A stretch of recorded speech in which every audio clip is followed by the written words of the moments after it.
तो जय हिंद बच्चों, कैसे हो आप सब। मुझे आशा है कि आप सभी बहुत अच्छे होंगे और स्वस्थ होंगे। तो बच्चों, आज की वीडियो में हम लोग बात करने वाले हैं चैप्टर 5.3 के क्वेश्चंस के बारे में। ठीक है ना। इससे पहले हम लोग क्वेश्चन जो चैप्टर है हमारा 5.1 और 5.2 के सारे सवालों को हम लोगों ने सॉल्व कर लिया है। अब हम लोग सॉल्व करने वाले हैं 5.3 को। तो जिन बच्चों ने उस वीडियो को नहीं देखा है, डिस्क्रिप्शन बॉक्स में मैंने उसका लिंक दे दिया है, आप लोग वहाँ से देख लीजिएगा। और यदि वीडियो की क्वालिटी आपको दिखाई ना दे या धुंधला दिखाई दे तो ज़रूर 720 kbps पे जो वीडियो की क्वालिटी है उसे बढ़ा लीजिएगा। 720 पे आपको स्पष्ट सब दिखने लगेगा। ठीक है ना। हमारा उद्देश्य है पश्चिम बंगाल के हर एक बच्चा जो कि मैथ्स में कमज़ोर है वो मैथ्स में अच्छा नंबर लाए, इसीलिए हम लोग वीडियो बना रहे हैं।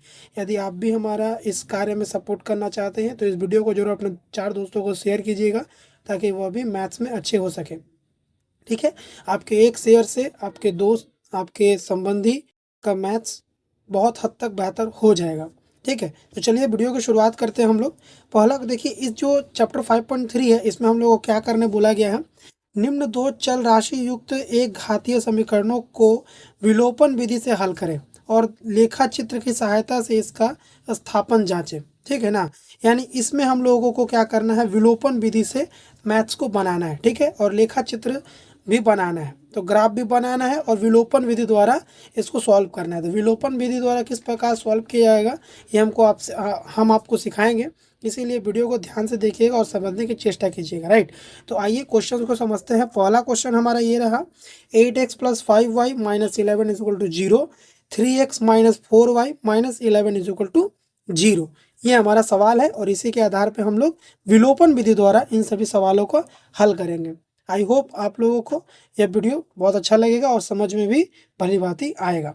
ठीक है। तो चलिए वीडियो को शुरुआत करते हैं। ठीक है।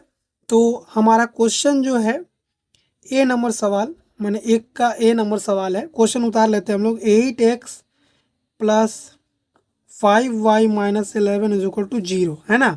और बोला है 3x - 4y - 10 = 0। ये हमारा दो सवाल है। तो इसको हम समीकरण 1 मान लेते हैं, इसको समीकरण 2 मान लेते हैं। ठीक है। ये समीकरण 1 और समीकरण 2। अब हम क्या करेंगे, अब विलोपन विधि में होता ये है कि हमें किसी एक डिजिट को पकड़ना होता है। या तो आप x का वैल्यू पकड़िए या तो आप y का वैल्यू पकड़िए। ठीक है ना। तो किसी भी एक वैल्यू को पकड़ के हम लोगों को मल्टीप्लाई करना पड़ता है जिससे दोनों का जो संख्या हो वो बराबर हो जाए। फॉर एग्जांपल समझिए, यदि मैं 5 को 3 से मल्टीप्लाई करूंगा तो भी 15 आएगा और मैं 3 को 5 से मल्टीप्लाई करूंगा तो भी 15 ही आएगा। यानी ये 15 क्या होगा, कट जाएगा। तो काटने के लिए हमें x और y में से किसी एक को टारगेट करना होगा और उसी आधार पे मल्टीप्लाई करना होगा। फॉर एग्जांपल समझिए, यदि मैं x को पकड़ता हूँ तो x को पकड़ने पर क्या होगा, x में यहाँ पर क्या है 3, तो समीकरण 1 में हम 3 से मल्टीप्लाई करेंगे और समीकरण 2 में इस x में 8 है तो 8 से मल्टीप्लाई करेंगे। यदि मैं x को ना पकड़ के y को पकड़ता हूँ तो समीकरण 1 में मैं 4 से मल्टीप्लाई करूँगा और समीकरण 2 में मैं 5 से मल्टीप्लाई करूँगा और जो भी डिजिट आएगा उसके आधार पे हम लोग सवाल बनाएंगे। आई होप आप लोग को अच्छे तरीके से इस बात को समझ में आ गया होगा। तो सबसे पहले जो है हम लोग जो है y के वैल्यू को पकड़ते हैं क्योंकि y का वैल्यू ईजी है, प्लस माइनस में आराम से कट जाएगा। तो हम लोग यहाँ पर लिखेंगे कि समीकरण 1 में, ठीक है, y को पकड़ रहे हैं तो y में क्या है देखिए 4, तो समीकरण 1 में हम लोग 4 से मल्टीप्लाई करेंगे, 4 से, और समीकरण 2 में, समीकरण 2 में क्या है 1 से, यहाँ पे 5 है तो यहाँ पे 5 से मल्टीप्लाई करेंगे, 5 से गुना करने पर, इसी को हम लोग बोलते हैं विलोपन विधि। तो देखिए समीकरण 1 में जब 4 से गुना करेंगे तो 8 चौके कितना होता है 32 x प्लस 5 चौके 20 y माइनस 11 से 4 में करेंगे तो 44। ठीक है। उसी तरह अब हम दूसरे समीकरण 5 से करेंगे तो 5 3 के 15 x माइनस 5 के 20 वाई माइनस, है ना, 5×10⁻50, ठीक है ना। तो ये हमारा हो गया। तो अब देखिए, अब आप लोग क्लास 8 में या 9 में अच्छे तरीके से पढ़े हैं, 8 में, कि जब किसी दो डिजिट को जोड़ा जाता है तो साइन चेंज नहीं होता है, ठीक है ना। तो हम लोग यहाँ पर लिखेंगे जोड़ने पर, जोड़ने पर, राइट। तो जोड़ने पर कोई साइन नीचे का चेंज नहीं होगा। तो 32 और 15 को जोड़ेंगे तो कितना होगा, 47, 47x, ठीक है। 20x प्लस में है, 20x माइनस में है, क्या हुआ, कट गया। यहाँ पे क्या हुआ, माइनस माइनस माइनस माइनस हो गया प्लस। तो इसको जो है हम लोग, ये जो है देखिए यहाँ पर माइनस माइनस हो जाएगा, तो चिन्ह माइनस का ही रहेगा और ये आपस में क्या हो जाएगा, जुड़ जाएगा। तो इसको हम लोग कहेंगे यहाँ पर क्या, कि 44 और 50 को जोड़ेंगे तो हो जाएगा 94, राइट, 94 हो जाएगा। और ये जो है इसके बगल में यहाँ पर जीरो था, यहाँ जीरो था, तो यहाँ पर जीरो है, तो इसको जब हम लोग इधर भेज देंगे तो क्या हो जाएगा, 47x इज इक्वल टू, ये जब इधर चला जाएगा तो क्या हो जाएगा, 94, ठीक है ना। तो x का वैल्यू क्या हो जाएगा, x is equal to 94/47। I hope आप लोगों को ये समझ में आ रहा होगा, है ना। तो यहाँ पर जीरो है, तो अब देखिए 47 का टेबल में जो है 94 कितने बार में आता है, 2 बार में आता है, मैंने 47 1 47, 47 2 94, यानी x का वैल्यू हमारा क्या आ गया, x का वैल्यू आ गया 2। तो x का वैल्यू हम लोगों ने फाइंड कर लिया। अब इस x के वैल्यू को हम लोग समीकरण 1 या फिर समीकरण 2, जिसमें भी आपको इच्छा उसमें आप रखकर सवाल को बना सकते हैं। तो हम लोग लिखेंगे यहाँ पर कि x का मान समीकरण 1 में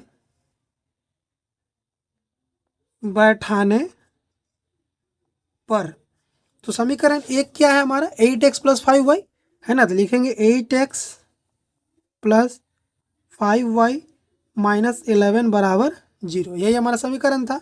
तो इसमें हम क्या करेंगे, x का वैल्यू बैठाएंगे, तो 8 हो गया, x के जगह पे क्या होगा, 2 हो जाएगा, प्लस 5y माइनस, इसको इधर भेज देते हैं तो हो जाएगा 11, ठीक है।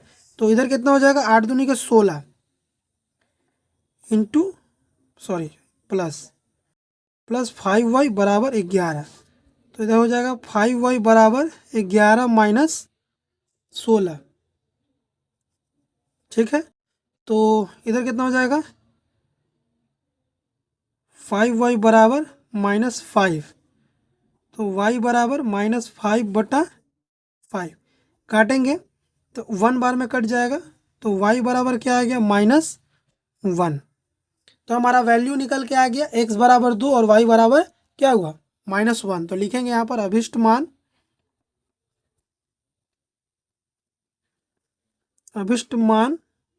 बराबर x बराबर 2, y बराबर -1, और यही हमारा क्या हो गया, आंसर हो गया। लेकिन इतने पर संतुष्ट नहीं होना है, क्योंकि अभी हम लोग को क्या बोला है, ये तो आपने आंसर ला दिया है ना, लेकिन इसको आपको ग्राफ के द्वारा बतलाना पड़ेगा, ठीक है ना। तो ग्राफ कैसे बनाते हैं ये तो आप लोगों को पता ही है। देखिए, ग्राफ बनाने के लिए पहले हम लोगों को x का 3 वैल्यू और y का 3 वैल्यू निकालना होगा, राइट। तो हम लोग यहाँ पर बनाता हूँ आपको दिखाने के लिए, ठीक है। आप लोग नीचे बनाइएगा, यहाँ पर मैं बनाता हूँ, देखिए ध्यान से देखिएगा, इसको मैं यहाँ पे लाइन खींच दे रहा हूँ। तो अब हम लोग ग्राफ बना के दिखाएंगे। तो ग्राफ बनाने के लिए हम लोग लिखेंगे समीकरण 1 में। तो समीकरण 1 में क्या है, समीकरण 1 हमारा ये रहा, क्या है, 8x प्लस 5y माइनस 11 बराबर 0, यही ना है। तो x का वैल्यू निकालते हैं हम लोग, तो हो जाएगा 8x इज इक्वल टू, इसको इधर भेज देंगे तो हो जाएगा 11, इसको इधर भेज देंगे तो हो जाएगा -5y। तो x का वैल्यू क्या हो जाएगा, x का वैल्यू हो जाएगा 11 माइनस 5y/8। तो इसका हम लोग यहाँ पर डाटा बना लेते हैं, 3 ठो लगेगा x और y, है ना। तो हम लोग y के जगह पे कितना रखेंगे कि 8 का टेबल से आराम से कट जाए, यही आपको सोचना है, ठीक है ना। तो यहाँ पर अगर हम रखते हैं -9, क्या रखते हैं -9, तो क्या हो जाएगा माइनस और माइनस हो जाएगा आपका प्लस, और 9 पचे हो जाएगा 45, 45 और 11 को जोड़ेंगे तो आपको कितना होगा 56। तो 8 का टेबल में 56 कितना बार में आता है 7 बार में आता है, ठीक है। तो 7 बार में आपका कट जाएगा, ठीक है। उसी तरह अगर हम y के वैल्यू के जगह पे यहाँ पर हम 7 रखते हैं, क्या रखते हैं 7, ठीक है। तो कितना हो जाएगा 5 सत्ते 35, तो -35 हो गया। तो 11 में से 35 घटेगा तो कितना बचेगा, 11 में से यदि 35 घटता है तो बचता आपका 24, ठीक है ना। तो माइनस का साइन है तो माइनस बड़ा होगा, यानी -24 बचेगा। और 8 के पारा में 24 कितना होता है 3 बार में, 8 3 के 24, ठीक है, 3 बार में कट गया।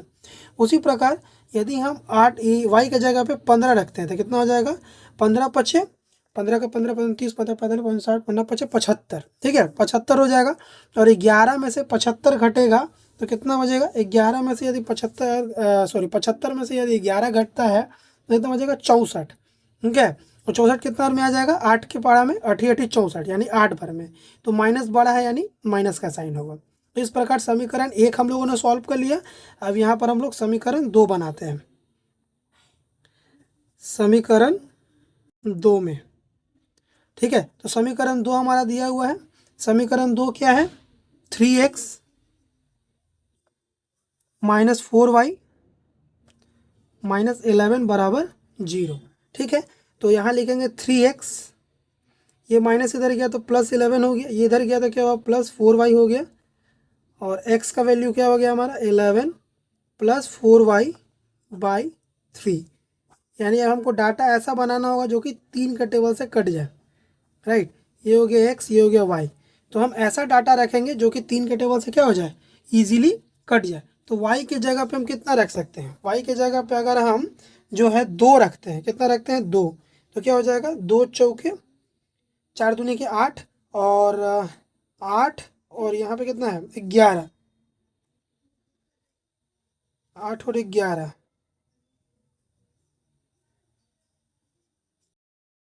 सॉरी सवाल गड़बड़ हो गया क्या,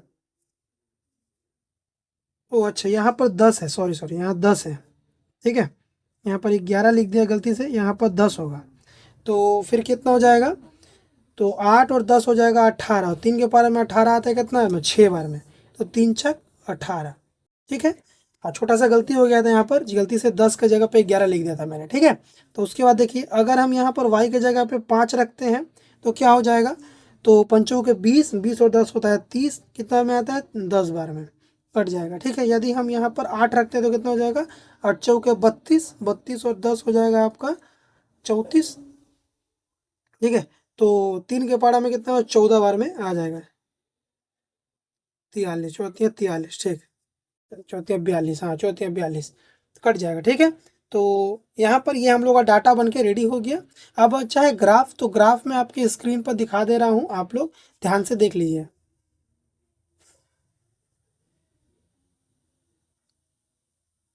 तो आप लोगों ने ग्राफ का वैल्यू देख लिया। ग्राफ का वैल्यू ठीक कोई भी मान आप कोई भी संख्या रख सकते हैं, बस वो 8 से और इसमें 8 से और इसमें 3 से कट जाना चाहिए, तभी वो संख्या माना जाएगा, नहीं तो गलत हो जाएगा आपका, ठीक है ना। तो इस प्रकार से हम लोग बनाते हैं। और आप लोगों ने देख लिया x का वैल्यू 2 और y का वैल्यू क्या है -1। तो इस प्रकार से 1 नंबर सवाल बनेगा। आई होप 1 नंबर सवाल आप लोग सीख गए होंगे। ठीक इसी प्रकार ही हमके बी नंबर जो है यानी 1 का बी नंबर सवाल हम लोग बनाएंगे। तो आइए 1 का बी नंबर सवाल हम लोग बनाते हैं। तो बी नंबर सवाल हम लोग बनाते हैं।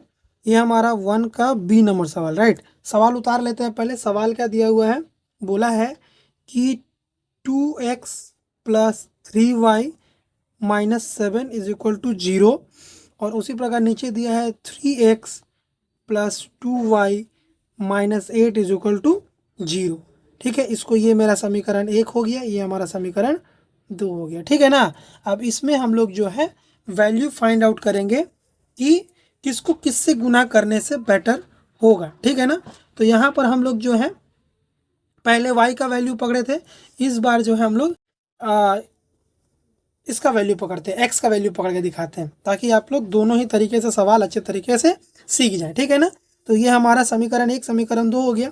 तो देखिए लिखेंगे हम लोग समीकरण यानी समीकरण 1 में, ठीक है, समीकरण 1 ये है, तो एक्स का वैल्यू पकड़ रहे हैं यानी 3 से गुना करेंगे, 3 से गुना, और समीकरण 2 में, इस 2 में क्या करेंगे, 2 से गुना करने पर, ठीक है, 2 से गुना करने पर क्या पाएंगे हम लोग, तो इसको गुना कर लेते हैं 3 से, तो क्या होगा, 3 दूनी के 6 एक्स प्लस 3 तीन के 9 वाई, और माइनस, और 7 तीन के 21, ठीक है, बराबर 0। और इधर करेंगे तो क्या हो जाएगा, इधर करेंगे 2 6 प्लस 2 दूनी के 4 वाई माइनस 4 दूनी के 8 बराबर 0, ठीक है। अब हम लोग को यहाँ पर तो काटना है। अब देखिए सब यहाँ पर प्लस में है, तो कटेगा कैसे एक्स का वैल्यू, तो जब चिन्ह बदला जाता है तो कब बदलता है, जब घटता है, ठीक है ना। तो यहाँ पे लिखेंगे घटाने पर, क्या लिखेंगे, घटाने पर।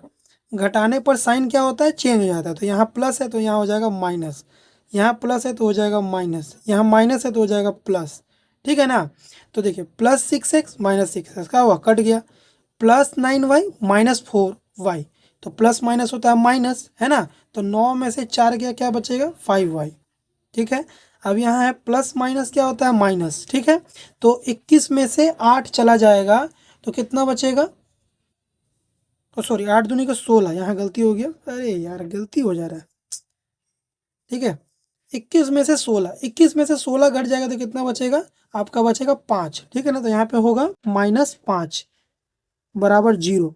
तो ये 5y, और इसको बराबर के उधर भेज देंगे तो क्या हो जाएगा 5। तो y बराबर क्या हो जाएगा 5/5, काटेंगे तो एक बार में कटेगा, यानी y का वैल्यू हमारा कितना आया, इसलिए y बराबर हमारा आया 1, ठीक है ना। अब इस y के वैल्यू को जो है हम लोग समीकरण 1 में बिठाएंगे, हम लोग लिखेंगे कि y का मान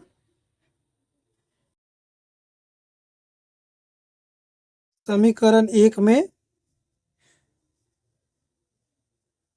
बैठाने पर, तो y का मान समीकरण 1 में, समीकरण 1 क्या है हमारा, 2x + 3y, ये वाला 2x + 3y बैठाते हैं हम लोग, 2x + 3y -7 बराबर 0, है ना। तो y का मान बैठाना है, 2x + 3, y का मान कितना है 1 -7 बराबर 0।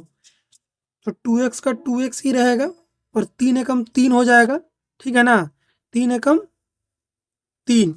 और जब यहाँ पर हम लोग 3 हो गया, और 7 में से 3 गया, कितना हो जाएगा 4, ठीक है ना, तो -4 हो जाएगा यहाँ पे, ठीक है, बराबर 0। तो जब इसको इधर भेज देंगे तो क्या हो जाएगा, 2x बराबर 4। तो x बराबर क्या हो जाएगा, 4/2, 2 एकम 2, 2 दूनी 4, यानी x का वैल्यू क्या आ गया, x का वैल्यू आ गया 2, ठीक है। तो यहाँ लिखेंगे अभिष्ट मान बराबर x बराबर 2, y बराबर 1, ये हमारा आंसर है। बट इसमें भी हम लोग को ग्राफ बना के दिखाना है, तो आइए ग्राफ का जो सेटअप है हम लोग यहाँ रेडी करते हैं, ठीक है। तो यहाँ हम लोग कर लेते हैं, यहाँ पर लिखते हैं, ठीक है, लिखेंगे समीकरण 1 में,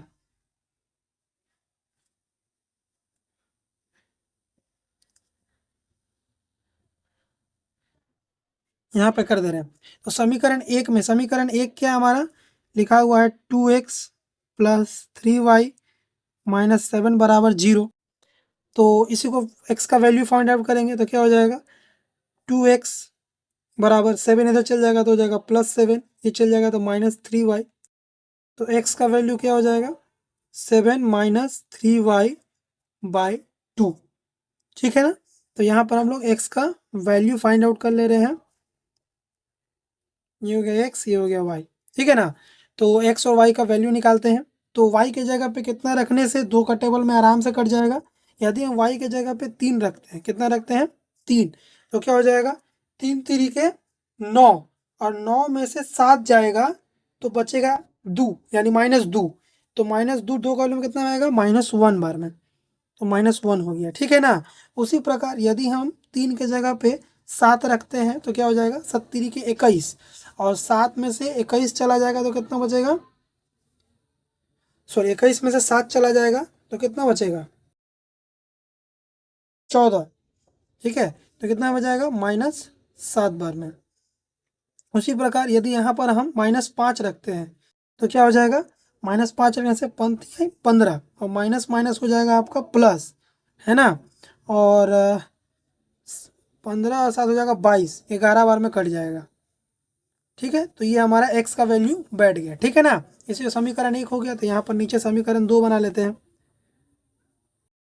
समीकरण 2 में समीकरण 2 क्या हमारा 3x plus 2y minus 8 is equal to 0, तो 3x बराबर 8 माइनस 2y, तो x बराबर 8 माइनस 2y बाय 3, ये हमारा डाटा बन गया। और इसी आधार पे हम लोग जो है x और y का वैल्यू फाइंड आउट करेंगे, ये हो गया x, ये हो गया y, ठीक है ना। तो x और y का वैल्यू फाइंड आउट करेंगे तो कितना रखेंगे y की जगह पे, यदि हम -2 रखते हैं तो क्या हो जाएगा, माइनस और माइनस हो जाएगा प्लस, 2 दूनी के 4 और 8 4 12 हो जाएगा, 3 के पारा में कितना हो जाएगा 3 चौके 12, ठीक है। उसी प्रकार यहाँ पर अगर आप -8 रखते हैं तो हो जाएगा माइनस माइनस प्लस, 8 दूनी के 16, 16 और 8 हो जाएगा आपका 24, तो 3 के पारा में कितना में आ जाएगा 8 3 के 24 यानी 8 बार में कट जाएगा, ठीक है। उसी प्रकार यहाँ पर अगर हम 4 रखते हैं तो क्या हो जाएगा 4 दूनी के 8, 8 और 8 हो जाएगा 0, 3 के बारे में 0, ठीक है। तो ये हमारा डाटा बन के रेडी हो गया, ठीक है ना। तो इसी डाटा के आधार पे जो है आप कुछ भी रख सकते हैं, आपकी इच्छा, जो भी मैंने ये नंबर रखा आप कुछ और नंबर रखें, लेकिन वो नंबर 2 से कटना चाहिए और 3 से कटना चाहिए, तभी जाकर वो सही माना जाएगा, ठीक है ना। तो इस प्रकार से मैंने सवाल को सॉल्व कर दिया, ये डाटा बना लिया, और इस आधार पर हम लोग ग्राफ बनाएंगे, ठीक है। तो ग्राफ आप लोग को स्क्रीन पर दिखाई दे रहा होगा, देख लीजिए।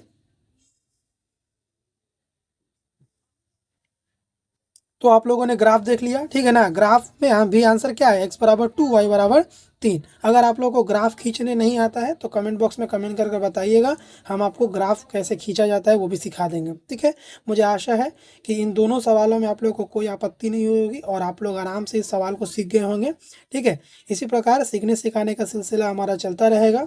नेक्स्ट वीडियो में हम लोग आगे के सवालों को सॉल्व करेंगे, ठीक है ना। तो मिलते हैं अपने नेक्स्ट वीडियो में। जय हिंद, जय भारत।